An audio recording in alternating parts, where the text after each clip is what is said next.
Padmasree Warrior is one of the most senior women in the tech industry.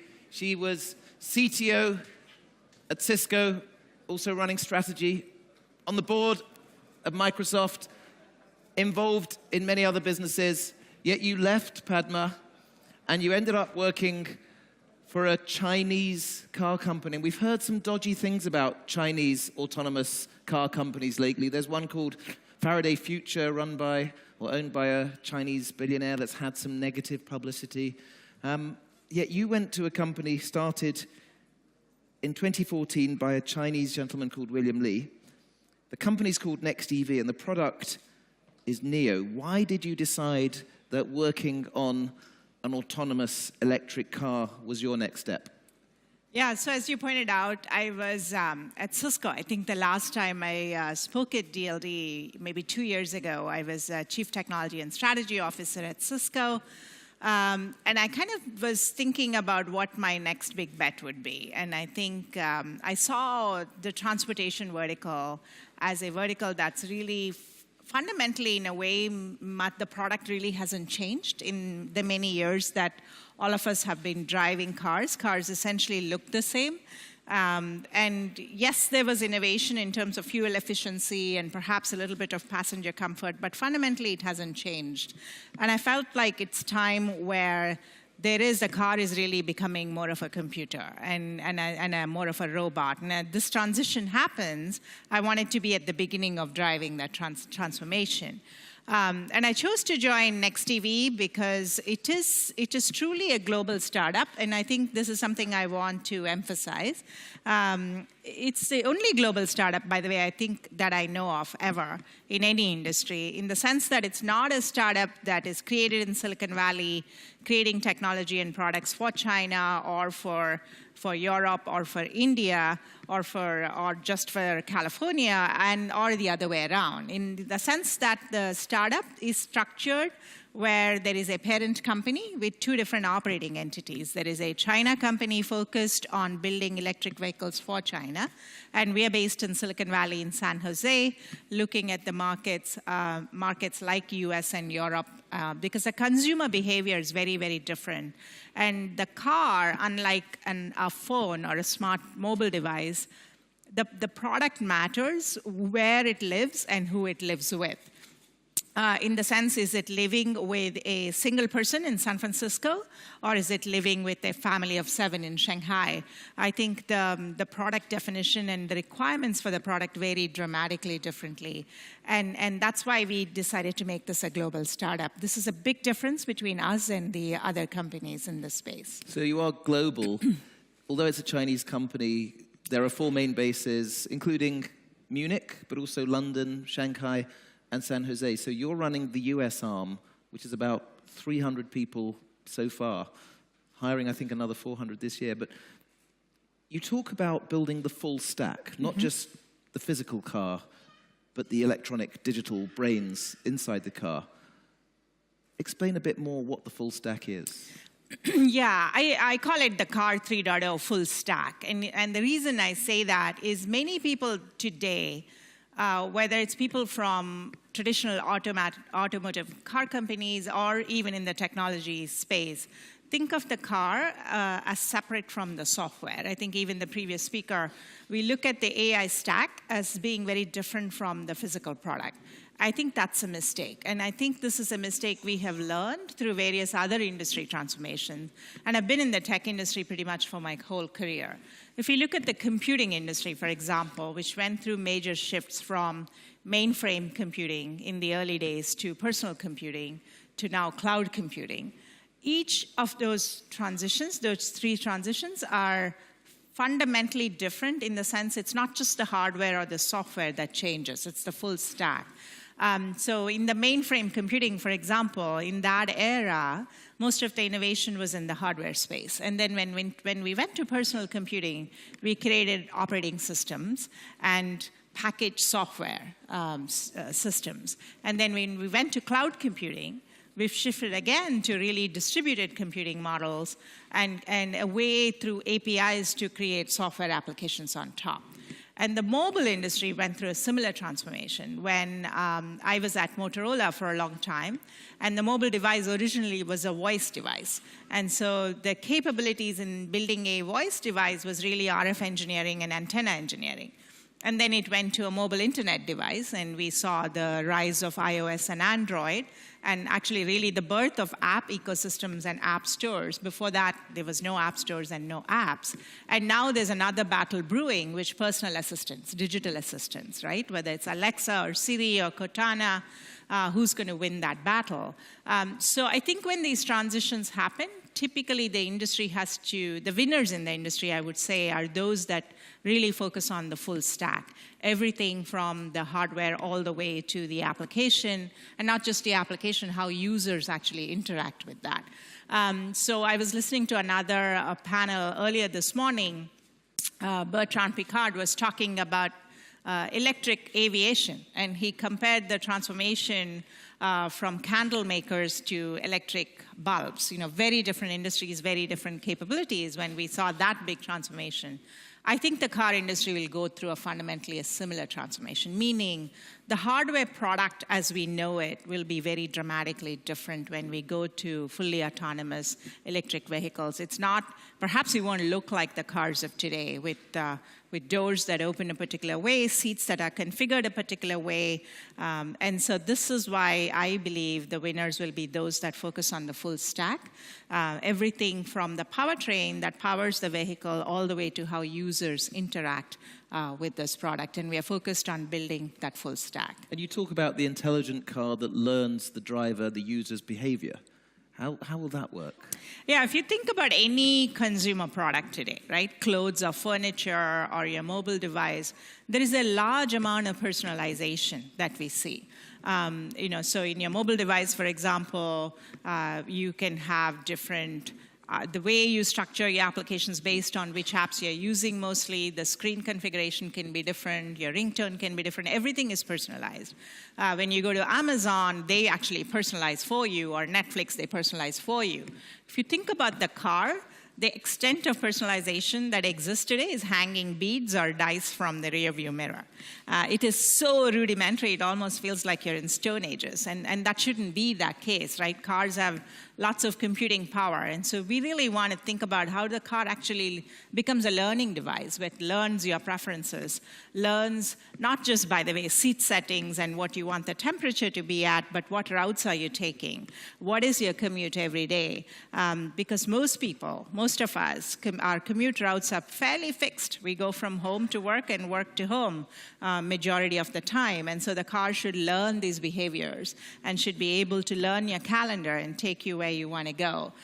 So there is a lot we can bring from the consumer internet world into the automotive or the transportation of the future. By the way, one thing we believe as a brand, and I think you asked me to talk a little bit about this, typically when people think about autonomous vehicles, they think about very low-speed vehicles, cars that are moving as golf carts in communities, and I think that's a myth. And we believe that performance and autonomy can go hand in hand. All of us, BMW is a sponsor. We're all getting rides in amazing BMW cars, and there is a reason why we love those cars, right? A car is a very aspirational product, and I don't believe car ownership will ever go away. Congrats to Uber for what they're doing, but it's not going to replace ownership. I think if we make car ownership a pleasure and make this product a much more personalized product, we will always buy these things. And performance is something we begin to expect. So we actually built, as a company, an electric vehicle that holds the record right now as the fastest EV. We branded it NIO EP9. And I have a picture, if I can bring it up to show it to you. The way to win over a Munich audience is to show a very sexy supercar. Yeah, so this car was actually built in record time by our team in London, and we showed it. It broke the record in Nürburgring, and we set the record where it did the laps in 7 minutes and 5.12 seconds. We're very proud of this product. We did it in less than 2 years. So it can be done, and next step is to combine maybe not this level of performance, but an equivalent level of performance with autonomy. So you announced the NIO EP9 in November, 0 to 200 kilometers an hour in 7.2 seconds. How much is it going to cost us to own one of these? Yeah, so this is a very, very high-performance car. It's not intended to be a consumer car. It's not something that you and I would drive to work every day. This car will probably cost something like $1 million. So it is really a limited edition, collector's edition. But the reason we did this is to prove that EVs can go with performance. And the next step would be, as I said, to combine performance with autonomy. And truly, the power is going to be when we can intersect performance, personalization with clean tech, right? This will be the future that we are focused on. So you now have a permit to test in California on the roads. How soon before you move from the supercar to the competitor for the Tesla X, for the mainstream family autonomous electric car? Yeah, so we are targeting 2020 for our time frame to be in the market in the US with an autonomous vehicle. And again, there's various levels of autonomy, right? And our belief is that although the technology may be capable, where we will have fully autonomous vehicles, as human beings, we will probably, in the beginning, as we are going through this transition, there will be days where we will want to drive this car. So we have to make it where maybe 70% of the time you'll be in an autonomous mode, which is different from autopilot, by the way, which is when we say autonomous, we mean the car will actually be very capable of driving completely on its own. But on the weekends, perhaps I want to drive the car. So we are initially targeting a car to be built with steering and pedals, and eventually, I think it'll be probably 2025, 2030, perhaps, where we will be seeing cars without steering and pedals in the consumer space. And so the consumer car, is that going to be first in China? And then we are launching a consumer car in China that won't be fully autonomous, but it's an EV. Again, the platforms are different because the markets are very different in China and the rest of the world. And when are we going to see the Chinese car and roughly what price point? We haven't disclosed the timing yet, but it'll be a lot sooner than the car in the US. And is the company actively seeing itself as pursuing Tesla? Yes and no. I know we often get, because we're in Silicon Valley, we often get compared to Tesla. I think Tesla and Elon, who I have a great deal of respect for, I feel have fundamentally done three things to change the auto industry. First, I think it's the one company that made EVs more mainstream and have kind of shown the world that EVs can be great-looking, great-performing vehicles. And second thing that they've done is to establish a direct relationship with the consumer. I would say Tesla is the first auto company to be a B2C company. And the third innovation is really firmware over-the-air updates, right? All our other devices get over-the-air updates, and our cars don't, and they've fundamentally changed that. Having said that, we're a company born almost 12 years after Tesla was started. Tesla was started almost 12 years ago now, or 10 years ago. And so we feel we're a company born more in the digital era and more in the mobile internet era.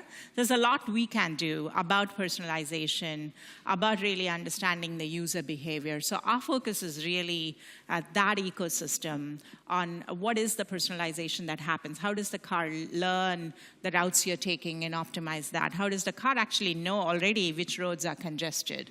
Majority of us in the world commute. We want to be that company that makes people's commute a pleasure, not a pain today. When I tell you if you have to travel an hour to meet me for a meeting, most likely you'll say, let's just make a phone call today, right?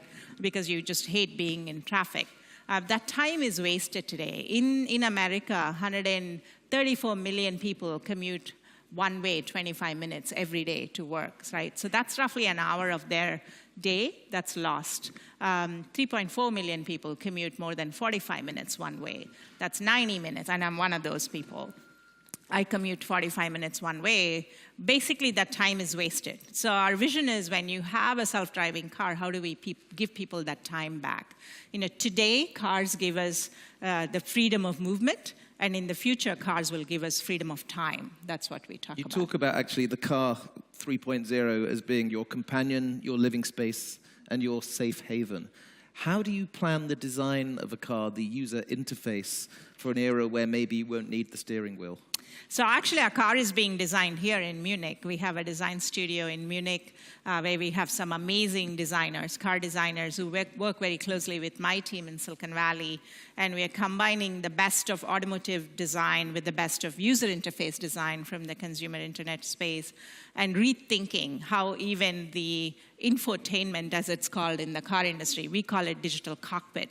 What does that look like, and what does it need to be? Today, most car manufacturers, when they think about adding technology, end up adding more features and more buttons, which is actually more confusing and does less to help us as users. So in the future, it should be really where applications and, it's actually, think of this being a post-app world, right, where you will talk to your car and the car will actually find things that you want versus you having to touch buttons and figuring out.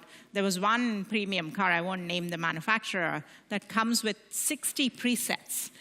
So you need like a Wikipedia page to tell you what preset is programmed for what. That's never going to happen. That's really not focusing on user interface.